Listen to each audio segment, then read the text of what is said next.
Dios les bendiga, mis amados. Les voy a decir primeramente 3 cosas como introducción. La primera es que normalmente siempre que se empieza a hablar del tema diezmo, lo más común es que a las personas les venga a la mente todos esos falsos pastores y falsos apóstoles de las falsas iglesias de la prosperidad que todos los días y en todo momento están hablando de dinero, prosperidad financiera, de cómo ser rico y, por supuesto, no dejan de exigir diezmos y hablar de ello todos los días, robándole a las ovejas y haciéndose millonarios a costa de ellas, embaucándolos con amenazas pseudobíblicas y maldiciéndolos de parte de Dios, citándoles Malaquías 3:9, diciéndoles que si no diezman y hacen pactos monetarios con Dios, serán malditos y no salvos. Se menciona la palabra diezmo y a muchos les vienen a la mente Maldonado y exesposa, Ana Méndez, Cash Luna, Dante Gebel, Chávez, entre otros mercaderes del evangelio que no son hijos de Dios, sino ladrones, defraudadores, blasfemos y herejes. Pero de antemano te digo que si tu referente para hablar el tema diezmo son ellos, es como si quisiéramos hablar el tema santidad basándonos en el Papa Católico. Sería un absurdo, ¿no? O como si quisiéramos discernir el tema diezmo basándonos en cómo piden diezmo en la Iglesia Católica. Nada que ver. Así que saquemos a esos tales de este tema porque ellos nada tienen que ver con la iglesia verdadera de Cristo. Aunque lo cierto es que por causa de esos tales es que ahora la gente no quiere ya saber nada ni de Cristo ni del evangelio. Y mucho menos de nada que tenga que ver con diezmos o con ofrendas. Sino que al contrario, por causa de ellos es que ahora la gente blasfema el nombre de Cristo y del evangelio. Porque dice la escritura en 2 de Pedro 2:2 y 3... Y muchos seguirán las disoluciones de esos falsos maestros, por causa de los cuales el camino de la verdad será blasfemado y por avaricia harán mercadería de vosotros con palabras fingidas. Segunda cosa que te diré.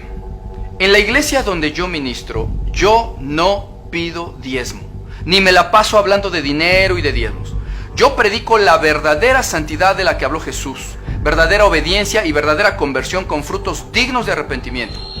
De hecho, donde ministro, muchos hermanitos ni siquiera dan nada nunca para la obra de Dios. Pero 3 que 5 hermanitos en amor siempre me comparten de lo suyo para que yo coma y beba. Y lo hacen de su voluntad, en amor y por el Espíritu Santo. No por mandamientos escritos ni porque yo esté hablando de esas cosas.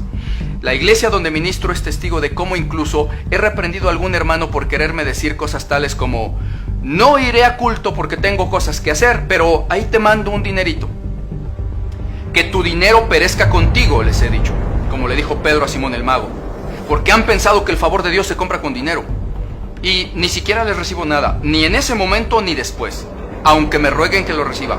Pues no, porque primero deben de convertirse de verdad y dejar el pecado y aprender a poner a Dios por primero, y luego ya podrán, por amor y convicción personal, intentar hacer algo para la obra de Dios.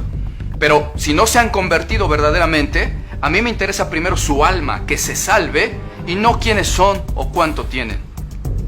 ¿Y por qué te aclaro esto?